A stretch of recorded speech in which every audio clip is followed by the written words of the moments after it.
Y'all fucking do it!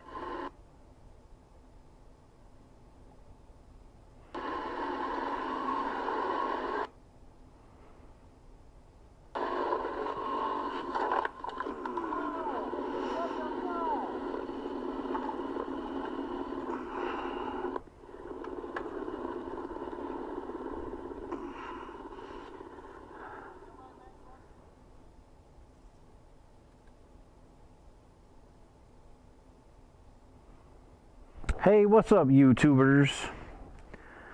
Well, that's how I ended my riding season. There wasn't a whole lot of damage, but it really sucked nonetheless. Yeah, not the best way to end a riding season, but that's how it all went down. Since then, I haven't made any videos or anything. I've been, excuse me for a second. System disarmed. Ready to arm. Been pretty busy. I ended up moving out of the creek and moved down closer to where I work. Got myself a new hideout. Take you guys out there so you can see it. The first time I tried to record this video, I stepped out here onto the back porch with my helmet on for no apparent reason to anybody who doesn't know anything about motovlogging. Talking to myself, and my neighbor, new neighbor, was standing out there in their driveway, probably looking at me trying to figure out why the hell I'm talking to myself. The glory of motovlogging. Alright, so this is it. I've been down here for quite a while, but anybody who's moved knows it's a very time-consuming process, especially trying to get everything organized. But I finally got things set up the way I want them. I know where everything is, know where my tools are, so when it does come time to do some projects, I'm not rummaging through cardboard boxes and everything trying to find my stuff. I'll just do a little walk around, let you guys check it out. Got the weight pit set up. There's plenty of room. I can drag the bench out and do what I got to do. There's room to jump rope. And then my upcoming project, the repairs and some modifications for the CBR, which has really been my primary focus for trying to get everything taken care of. So I've got time to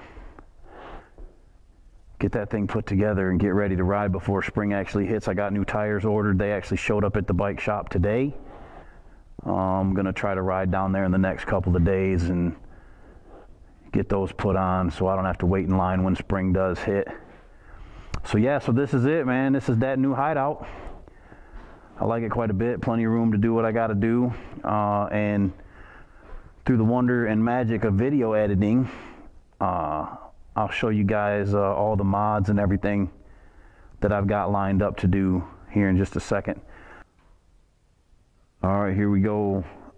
These are the aftermarket parts and the replacement fairings and stuff. This is what I'm getting ready to do here pretty much as soon as I'm done with this video. I'm going to start tearing the CBR apart. Got the tires put on, brought her back yesterday.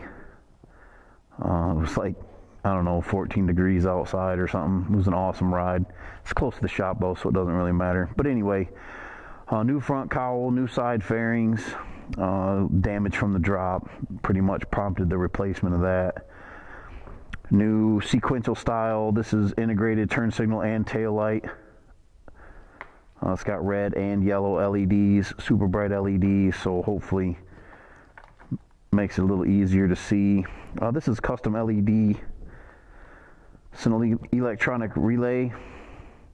It kind of slows the sequence down on the flash. When you switch from stock lights to LED lights, and you'll see people that do this and they don't put a relay in, flashes really, really quickly. This slows the sequence down, so the LED kind of blinks at more of a stock rate.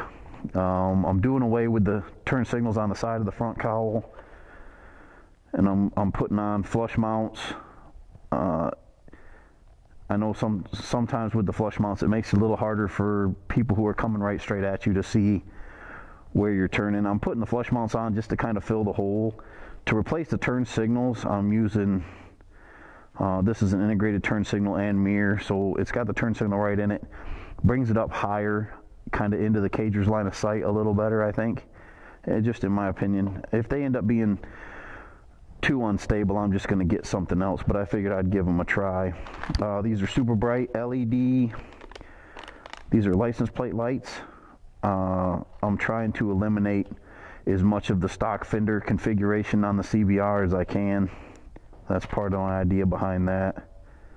Frame sliders, because if I'd have had sliders in the first place, none of this would have been an issue with the damage from the drop.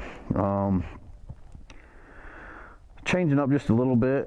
Bike is blue and black. Blue's my favorite color, but I kind of wanted to throw a little splash in there. On the side fairings, the eye for the F4i is red, so I thought I'd try to put a little red accent here and there just to see if it kind of customizes the bike a little bit without going too overboard. Bar ends, shorty levers, and then windscreen bolts. I've got the black ones on already, but they're relatively inexpensive. It's not a bad way to go, I guess. Tank guard, because I never had one. I don't know why I never put one on. They're really cheap, really easy to put on, so I finally decided if I'm going to do all this, I might as well throw that on there. I've got ram mount components. This is the mount system that goes in the triple tree. I got the shorty bar. I'm still waiting for the actual mount itself, as well as a USB adapter that plugs into the adapter for Battery Tender Junior's battery tender. New spark plugs, brake pads front and rear, and K&N air filter. I'm taking the fairings and everything apart and taking all that off. I wanted to get at this stuff while it was there. That's really it. Just kind of wanted to show you guys the new hideout, show you where I'm hanging out at, things I'm about to do, and if I have the patience and the weather doesn't start to turn too fast, I'll do videos for these individual little modifications just to kind of show you how I do it, just for the sake of having it on there. If it starts to get too warm too fast, I'm not going to mess with editing. I'm going to get this shit done so that I can ride. So that's really it. Thanks for watching. Everybody ride on, ride safe.